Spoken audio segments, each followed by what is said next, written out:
Okay, so now I want to talk about a scene, putting a scene together in Maya and then rendering an image from that scene. And the reason why I want to use this particular image, I asked Valve Corporation to acknowledge that this sort of image is the kind of image that any reasonable person would be considered a copyrightable image.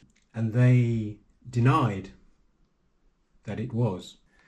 So this is my character Lottie, who I've created for hopefully an Iron Sky reboot in the future.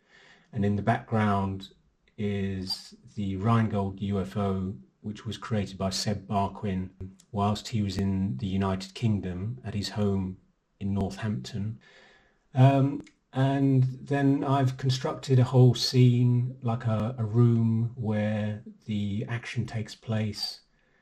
The scene itself is built up from smaller files, so I'm going to demonstrate how we bring a scene together.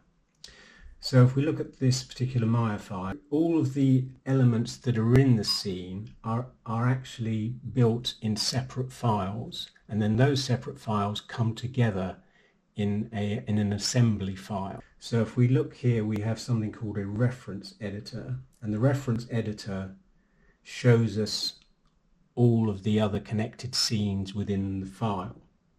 So if we navigate to the files on the hard drive, we can see that we have Hangar 6 here, which appears as a separate file. The head setup, the actual head of Lottie is a separate file because it's an animated head. The Stormtrooper body that she uses, Stormtrooper 2 with the face animation, Stormtrooper 2.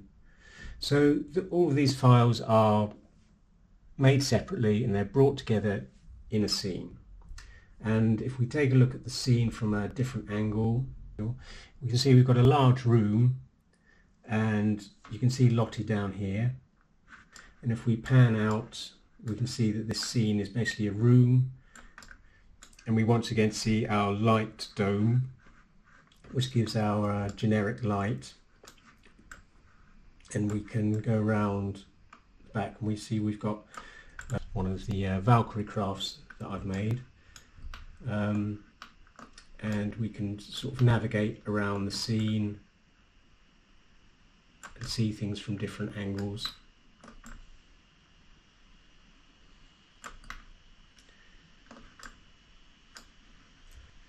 Get back to Lottie. Here she is.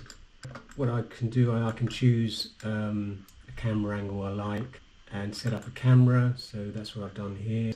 And then I would add the lights and then just do a render. So this is my animated character Lottie.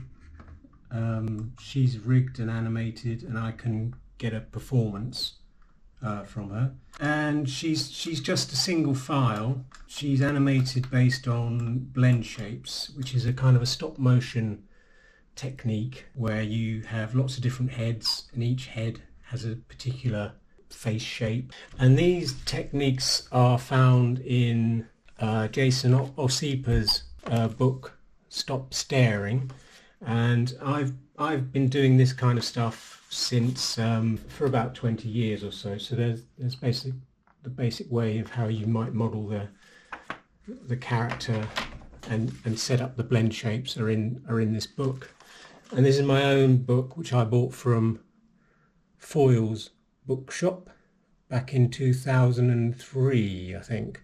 And as I say, I learnt to do this at university. I was at university at the time.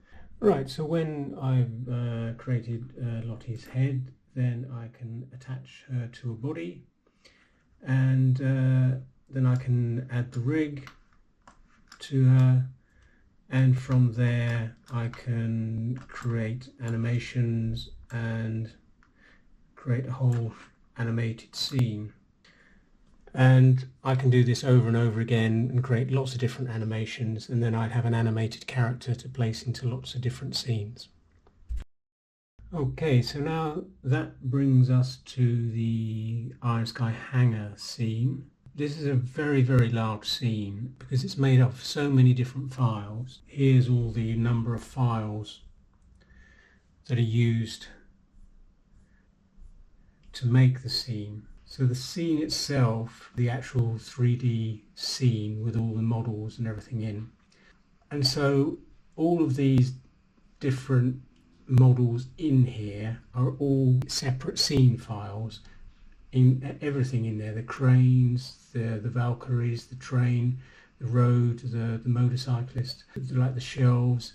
And I've modelled a lot of this stuff, and then some of the other models have been done by other people, but I've brought it all in and kind of arranged it all and made an animated sequence to kind of sell the idea to the audience that this is a kind of a massive hangar full of spaceships which are going to be used for the invasion. One of the protagonists, Washington, is being taken further into the moon base. He's going past all of these giant UFOs and he's seeing for himself and thus conveying to the audience that there's a huge invasion fleet being built here. And yeah, so when you actually see that scene in the film, and it's all been put together by myself. I can try to show you some of the files. So there's the initial starting point is a road, so I would build this road.